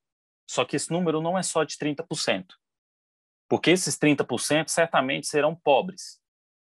E o pobre, ele não só é incapaz de exercer a cidadania, como ele é alijado de buscar ela. Mesmo que ele queira entrar com processo, mesmo que ele queira buscar conhecimento, ele vai ter dificuldade. E além desses 30%, além dessas pessoas que não têm capacidade mínima de articular uma frase, de exercer um cálculo simples de matemática, nós temos as pessoas que até têm essa capacidade, mas que nunca acessaram seus direitos e deveres e que não têm condições de acessar. Aí nós chegamos a uma conclusão que é muito crítica, que é muito triste. Se numa democracia que nós temos 30% de pessoas que são analfabetos funcionais, e que a maioria das pessoas não tem condições de acessar essa educação em direitos e deveres, e que, na verdade, não é só dificuldade de acessar, é porque as instituições, o Estado, ele não fornece essa educação na base do ensino. Nós temos uma democracia que ela é antidemocrática. Olha só, que paradoxal. Nós temos uma democracia antidemocrática, porque as pessoas que não têm condições, elas serão paralisadas pela própria sociedade. Quem tem alguma condição econômica vai conseguir contornar esse problema, contratando um advogado, né? Tendo a possibilidade de arcar com as despesas de um processo judicial. Outras pessoas não. Então, essa dificuldade de comunicação, ela incapacita fatalmente a vida em sociedade. É por isso que falar de acesso à ordem jurídica justa, eu não posso começar a falar com vocês sobre o processo. Eu preciso falar da raiz, da origem de tudo isso. E a raiz está, querendo ou não, no final das contas, na educação. Bom, voltando lá naquela estrutura que eu passei no início para vocês, do acesso à ordem jurídica justa, vamos relembrar rapidinho. Acesso à ordem jurídica justa. Abaixo dela nós temos os direitos sociais que integram a cidadania. O que é direito social? Direito social é aqueles direitos que estão previstos para todos. É a saúde, é a educação, é o lazer, é a previdência social, é a proteção à maternidade e por aí vai. E por que eles integram a cidadania? Eles integram a cidadania porque ser cidadão é pertencer à sociedade. E quando você pertence à sociedade, automaticamente você deve conhecer e deve ter condições de acessar esses direitos sociais. No outro degrau, a gente olha para a democracia. Democracia, voltando naquela minha ideia do significado etimológico da palavra, né? Democracia vem de democratos. Democratos é o poder do povo. Então, o povo é que exerce o poder dentro dessa sociedade. E a democracia, ela pressupõe o conhecimento e a participação do povo. Ela pressupõe que as pessoas tenham acesso ao conhecimento e que possam participar ativamente das decisões coletivas dentro de um Estado. E num terceiro degrau, nós vamos ter a educação. A educação, ela conduz à ética universal do ser humano. E a ética universal do ser humano é o que nós vamos falar agora, que para mim é o significado de dignidade da pessoa humana. Dignidade da pessoa humana, gente, é o vetor de tudo isso que eu falei. É o princípio matriz de todos os direitos fundamentais. Você que ainda não leu e você que já leu, mas é sempre bom relembrar os direitos fundamentais lá no artigo 5º, tudo que você lê ali no artigo 5º, a base, a matriz para tudo aquilo, é a dignidade da pessoa humana. Nelson Neri Lopes Júnior, que é um autor também consagrado dentro do direito constitucional, ele diz que a soberania popular possui na dignidade humana seu último e primeiro fundamento. Olha que forte isso. A soberania popular, ou seja, o poder do povo, tem o seu começo e o seu fim na dignidade da pessoa humana. Nós temos uma premissa aí, gente, que é antropológica e cultural. Ela vem de muito tempo e ela vai se enraizando cada vez mais dentro da sociedade. Nós que trabalhamos com direito diariamente, a gente ouve, e eu particularmente que atuo na área criminal, a cada pedido que a gente faz, a gente acaba tendo que fundamentar ele com base na dignidade da pessoa humana. Quando você vai pedir a liberdade de alguém, quando você vai pedir a absolvição de alguém, quando você vai pedir que algum direito processual penal seja atendido, é tudo alicerçado na dignidade da pessoa humana. Porque ele é um direito que nasce, que se constitui na existência do próprio ser humano. Por isso que diz dignidade da pessoa humana. Ele é um conceito tão forte e tão necessário que ele acaba não podendo ter um conceito único, que eu possa dizer aqui, é isso e ponto. Não. Nesse tempinho, eu já pude falar vários conceitos para vocês, né? Mencionei, inclusive, o Nelson Neri Lopes Júnior, que dá um conceito também super importante. Mas eu complemento que a dignidade do ser humano, o acesso à ordem jurídica justa, a cidadania, a democracia, a educação, tudo isso que eu falei, na verdade, é o comprometimento que o Estado deve ter com a vida e com a liberdade das pessoas, que para mim são os dois direitos mais importantes, né? É a vida e a liberdade. Você pode até ter vida, mas se você não tiver liberdade, não adianta muita coisa, né? E a vida, obviamente, é a possibilidade que você tem de acessar, né, todos os outros direitos. Se você não tem vida, obviamente, você não vai poder acessar nada. Pois bem, construindo essa estrutura, né, que vou relembrar só mais uma vez, do acesso à ordem jurídica justa, que está baseado nos direitos sociais que integram a cidadania, na democracia, que pressupõe conhecimento e participação do povo, na educação, que é o vetor que conduz para a ética universal do ser humano, que é a dignidade, né, humana, nós vamos chegar, no final das contas, ao conceito geral do que é acesso à ordem jurídica justa, que é o ponto central aqui do nosso curso. Acesso à ordem jurídica justa, ela está prevista de forma positivada, e toda vez que eu falo positivada, a gente entenda que está escrita dentro de uma lei, né? Dentro de uma carta, seja ela constitucional, seja ela penal, seja ela dentro da Lei Maria da Penha, dentro da Lei de Drogas, dentro da... Enfim, tudo quanto é lei que vocês ouvirem, o que está ali dentro significa que está positivado. Então, quando eu digo que o acesso à ordem jurídica justa está positivado, é porque está escrito dentro de uma lei. E está escrito, no caso, dentro da Constituição, adivinha onde? No artigo 5º, inciso 35, que diz que a lei não excluirá da apreciação do Poder Judiciário lesão ou ameaça a direito. Esse é o chamado princípio da inafastabilidade da jurisdição. Princípio da inafastabilidade da jurisdição. Artigo 5º, inciso 35, tá? Quando você for ler o artigo 5º, inclusive, você vai acabar tendo que recordar o seu conhecimento em algarismos romanos, tá? Porque lá não vai estar escrito 35, não. Vai estar os 3x, né, o izinho, aliás, o izinho não, os 3x e o v, né, de 35. Bom, além do próprio texto constitucional, o acesso à ordem jurídica justa foi um conceito, né, que foi atualizado, como eu pedi logo no início da aula para vocês, foi atualizado pelo CNJ na Resolução 125. Então, hoje, de forma técnica, nós não falamos mais em acesso à justiça, embora, obviamente, não esteja errado, está certo também, né? Significa a mesma coisa no final das contas, mas, tecnicamente falando, nós falamos acesso à ordem jurídica justa. E por que esse conceito foi atualizado?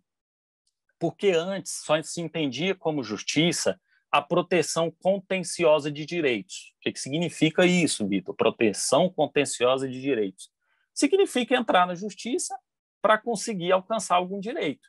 Então, quando você entra na justiça buscando que alguém lhe pague alguma coisa, que alguém faça alguma coisa que devia ter feito, quando o Estado, né, prende alguém, quando o Estado acaba por ter que processar alguém, tudo isso é proteção contenciosa de direitos. Só que a Resolução 125 de 2010 do CNJ diz que justiça não é só isso. Justiça também envolve a orientação de para onde a pessoa deve ir, quem ela deve procurar para buscar o seu direito, né? Então, se a pessoa está diante de um conflito, ela ter a possibilidade, ela ter um lugar para ela procurar e ser orientada a respeito de como que ela deve lidar com aquilo. Além, é claro, dos métodos extrajudiciais dos conflitos, que é um terceiro vetor, na verdade o segundo, né? O terceiro é a orientação. O segundo vetor é a possibilidade das pessoas resolverem os seus problemas a partir da mediação, da conciliação, né?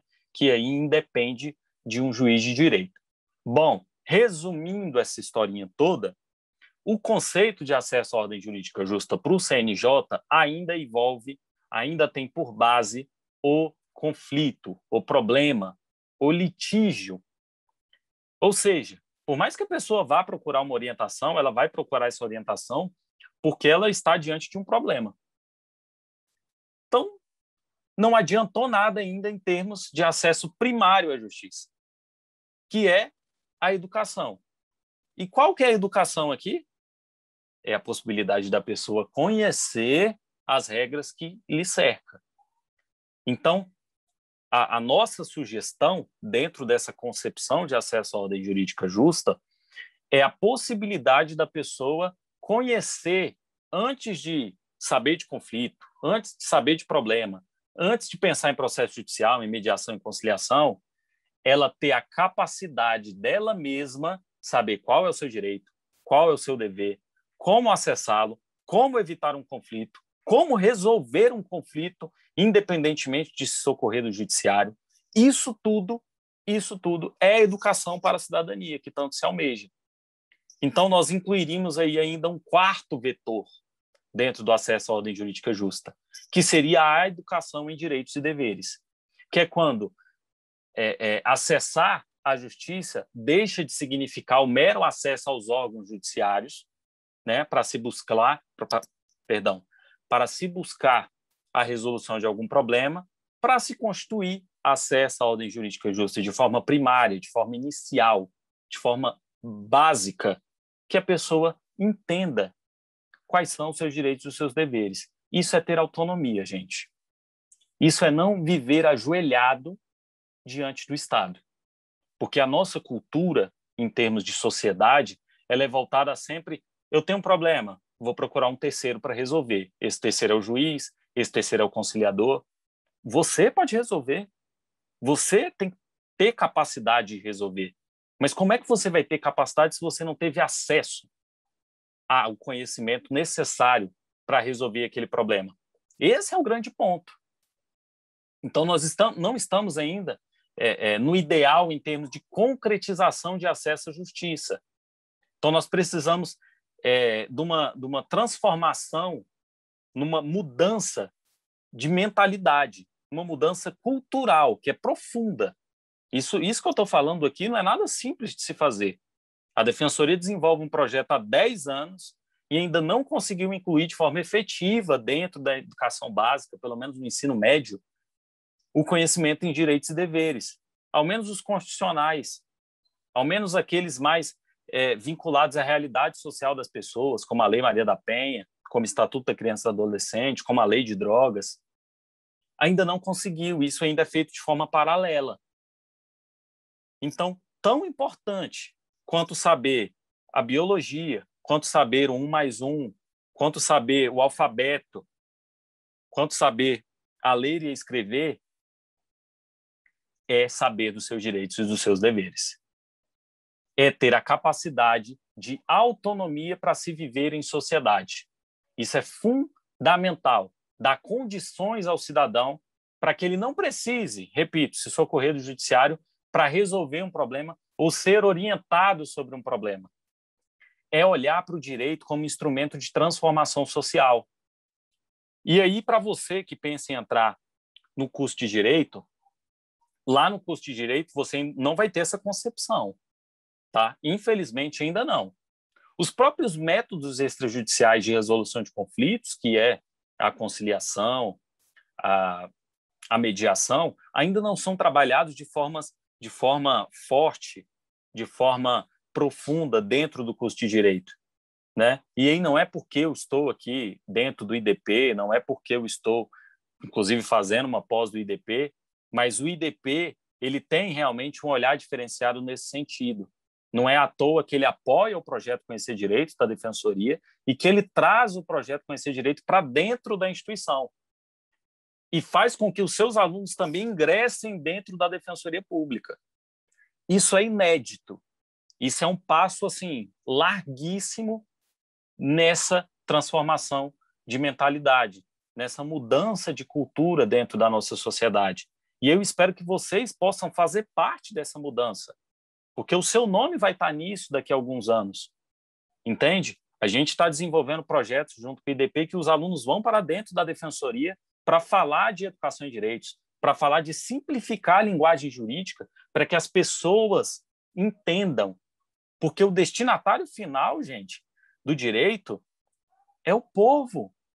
E o povo é formado predominantemente por pessoas de baixa renda, que se não tem acesso à educação qualificada, imagina ter acesso à educação a respeito dos seus direitos e dos seus deveres.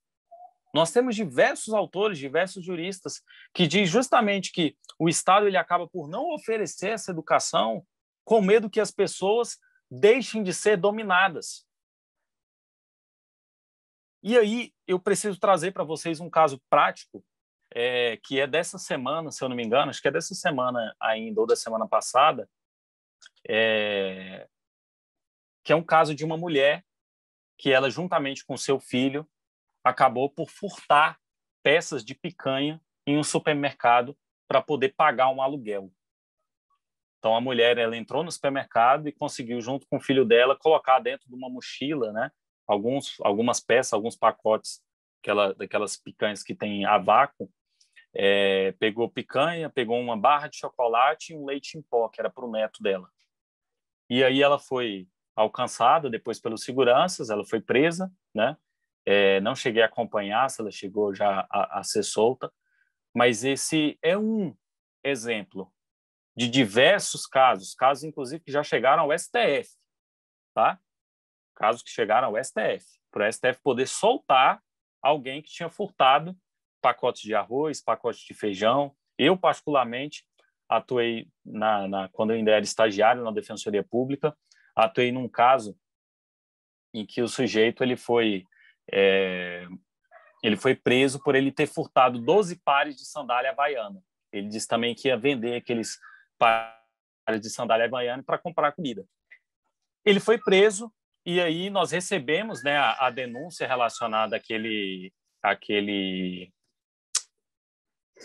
caso. E aí, diante daquele caso, daquela prisão de um sujeito que furtou 12 pares de sandália, 10 ou 12 pares de sandália havaiana, a gente pediu absolvição, né, sumária, que absolvesse desde já pelo princípio da insignificância, pelo conhecido princípio da insignificância. O que o promotor falou? O promotor falou o seguinte: olha, nós não podemos absolver esse sujeito, porque ele furtou 12 pares de sandália havaiana hoje, amanhã ou depois ele pode furtar alguma outra coisa, e aí ele vai ver lá na jurisprudência, né? Quando eu digo jurisprudência, é o conjunto de decisões de um tribunal, ele vai ver lá na jurisprudência do Tribunal de Justiça do DF que estão acontecendo absolvições por pessoas que furtam objetos ou alimentos ou coisas de pequeno valor, e ele vai continuar furtando. Então a gente não pode absolver ele tem que continuar preso e deve ser processado e condenado por isso. E aí, na época, eu fiquei abismado com aquilo e coloquei, né? Eu falei, bom, se esse sujeito ele não está tendo condições de comprar alimentação para ele, está tendo que furtar sandália para poder vender e comprar alimentação, qual que é a chance dele conseguir acessar a jurisprudência do Tribunal de Justiça do Distrito Federal, olhar a jurisprudência e ver assim, nossa, estão absolvendo muita gente porque está furtando coisa de pequeno valor, então vou continuar furtando. Ou seja, ele furta, na verdade, porque o Tribunal de Justiça está absolvendo as pessoas. Ele não furta para poder pagar um alimento, para poder pagar um aluguel, como aconteceu com essa mulher. Esse é o retrato da ineficiência do acesso à ordem jurídica justa. Esse é o retrato da dificuldade que nós ainda temos de perceber que a mudança de cultura baseada na educação e direitos, ela é fundamental para que as pessoas olhem para a justiça não como poder judiciário, não como prédio, né, do tribunal, mas que elas olhem para a justiça que está em si mesmo, na capacidade de autonomia para decidir os seus próprios conflitos. E aí, quando nós vivenciamos uma situação em que a pessoa não tem condição econômica financeira e ela está sendo julgada, ela está sendo avaliada de acordo com uma educação, de acordo com um acesso a conhecimento que ela jamais teve, nós temos um problema muito grande.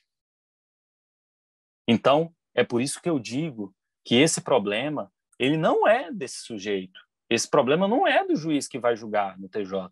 Esse problema é nosso.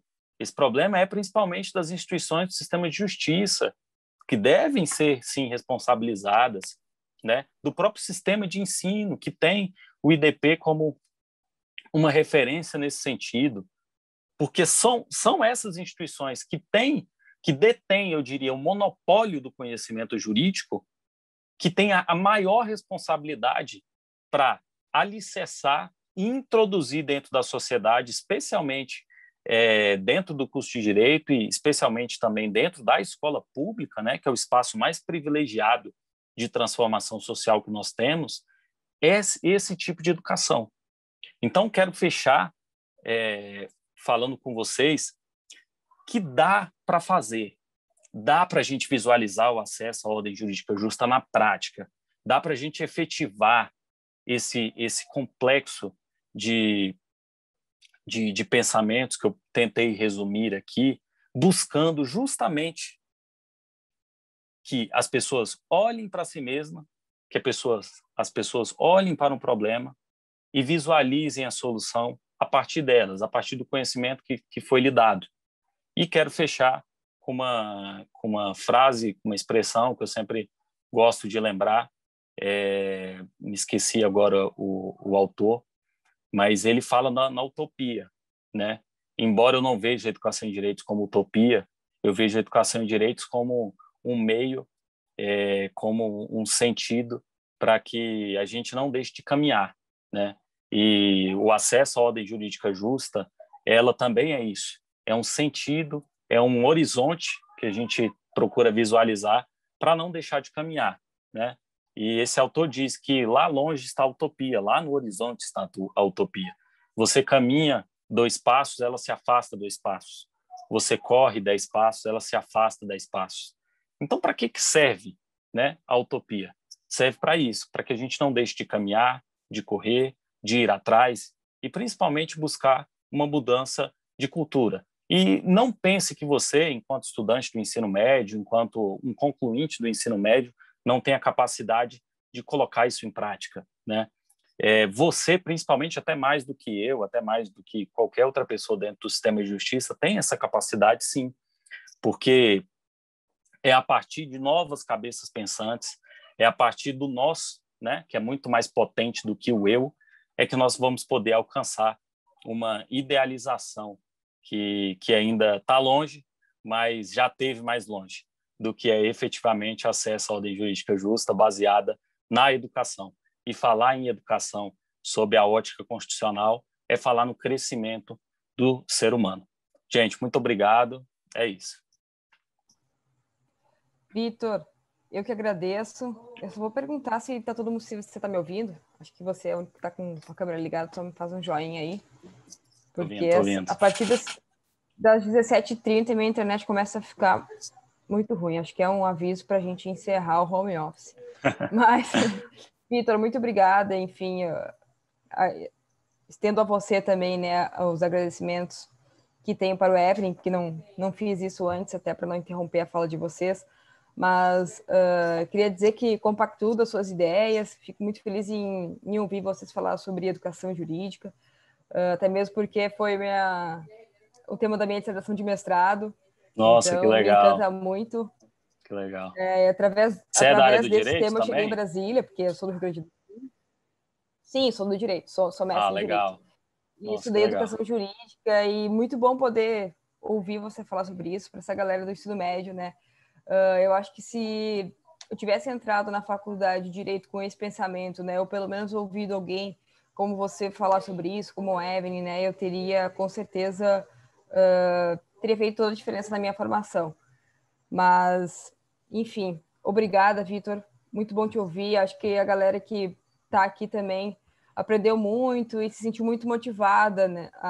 Enfim, acho que independentemente do direito, a educação ela é o pilar assim que sustenta todas as áreas, né? Então eu acredito que mesmo que tenha algumas pessoas que pensam em ir para alguma outra área, enfim, é bom levar sempre o legado, né? O recado que a educação nos traz. E só para complementar, perdão por interromper, só para complementar, não, pode falar, eu acho que... a gente está sempre falando aqui, acabou falando muito de direito, né? Até porque está falando de justiça, Mas é exatamente isso que você falou, assim, independentemente de você querer fazer direito ou não, você pode fazer engenharia, pode fazer medicina, pode fazer o que for, gente. O direito, ele está na nossa vida 24 horas. 24 horas, no seu relacionamento com seu pai, com a sua mãe, com a sua namorada, na rua, quando você sai, você pega um Uber, você pega um ônibus, você vai em qualquer repartição pública, em qualquer lugar e a qualquer momento o direito ele está na sua vida. Então, não interessa, você pode até falar assim, odeio direito, não gostei do que você falou, mas no final das contas, você vai precisar saber do básico, porque senão você vai ter não só problema, como você vai ficar ainda mais prejudicado a partir daquele problema. Com certeza, né? Como você falou, a educação em direitos, ela é enfim, ela é um pilar muito importante para todas as áreas, acredito que... E quem opta por fazer um curso superior em direito, né, se tornar um jurista, uma jurista, com certeza tem aí algo chamando, né, dentro da área do direito para a pessoa olhar para isso. Com certeza. E ajudar, quem sabe, contribuir, né? A gente, como você falou, a Utopia nos ajuda aí atrás e a gente pensa que pode, de alguma forma, contribuir para essa educação em direitos. Então, eu fico muito satisfeita, agradeço muito. Pode falar. Eu acho que eu estou tendo um delayzinho aqui. Não, tranquilo. Perdão por ficar interrompendo. Mas foi o que aconteceu comigo. Eu até acabei não falando um pouco da minha experiência, mas foi o que aconteceu comigo. Eu já pensava em fazer direito, até por experiências pessoais, familiares. Não tinha ninguém do direito, não tenho, né, ninguém do direito dentro da minha família, mas depois que eu participei do projeto, depois que eu pude ter espelhos, né, que eu pude olhar pessoas falando daquilo e ver pessoas se realizando a partir daquilo também, né, foi quando deu aquele clique definitivo, né, aquele despertar de olhar e falar assim, opa, é isso daí que eu quero para minha vida, né, é isso aí que eu vou fazer. E então, assim, o IDP ele tem uma porta incrível aberta nesse sentido, né, eu que tenho a oportunidade de fazer essa pós-graduação dentro da instituição, eu estou assim, absolutamente encantado, é realmente muito puxado, então você entra porque você vai realmente ser puxado vai ser retirado, melhor dizendo, da zona de conforto, né? Eu que estou dentro do direito fui retirado, imagina quem está saindo do zero aí ou quase do zero nessa linha. Então foi um despertar mesmo, espero também que a gente possa ter contribuído para esse despertar aí para muitos de vocês.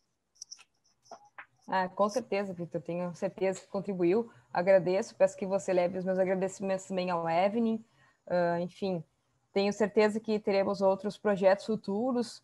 Eu lembro que em 2019, né, eu ia falar no passado, porque 2020 foi estranho, mas em 2019 eu fui a um evento na Defensoria com a Emília, a Laís, acabei assistindo uma fala sua, do Evelyn. Que legal. Então, enfim, um prazer poder contar com vocês, muito obrigada. Agora, recadinhos para a galera. Eu vou colocar aqui o link, inclusive, Vitor, que tá rolando um torneio de empreendedorismo no IDP e que as equipes, elas, enfim, para se candidatar, a galera que está no ensino médio, e aí o prêmio vai até R$4.000 e bolsa de 50% no IDP. Caramba, então, quem quiser conhecer um pouquinho do projeto, clica aqui. Bom demais, né? E também certificado, gente. Vocês vão entrar no Canvas, vão em módulos, no canto superior à esquerda. Clica em módulos, vai clicar em teste para certificado, vai ter algumas perguntas para vocês confirmarem algumas informações lá. Vocês enviam as respostas do teste, vão em módulos novamente e clica lá em certificado, que aí vocês já vão fazer o download do certificado, o nome de vocês, de 2 horas, tudo certinho. Qualquer dúvida, manda um WhatsApp para a gente, manda e-mail, a gente responde. Obrigada pela participação de todo mundo até agora. Vitor, mais uma vez, um beijo, muito obrigada. Luana, eu vou até peço licença para vou compartilhar esse link aí com os grupos que eu tenho aqui das turmas do Conhecer Direito, porque, gente, Deus do céu, o IDP, o tanto de coisa que tem, eu não sei como é que vocês dão conta do tanto de coisa que tem. Porque na pós-graduação já tem um monte, aí graduação, para quem quer entrar, é trem demais. Eu vou compartilhar com certeza, uma super oportunidade. Obrigado demais, Luana. Obrigado mesmo, e a gente está sempre à disposição. Vitor, eu que agradeço. Beijão para todo mundo. Tchau, galera. Bom descanso para vocês e até a próxima. Valeu, Vitor. Beijos. Tchau, gente. Beijo. Tchau, tchau.